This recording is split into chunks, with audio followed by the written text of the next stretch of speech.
வணக்கம் ஃப்ரெண்ட்ஸ். இன்னைக்கு நம்ம பார்க்க போகிறது நண்டு குழம்பு.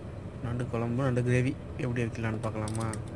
இதுக்கு நண்டை அலசி தனியாக வச்சாச்சு. வெங்காயம், தக்காளி, அதுக்கு தேவையான மசாலா வந்து மிளகு, சீரகம், சோம்பு, ரெண்டு வரமிளகா, ரெண்டு பூண்டு எல்லாத்தையும் மிக்சியில் போட்டு நல்லா குறன்னு அரைச்சி தனியாக வச்சுக்கோங்க. வச்சதுக்கப்புறம்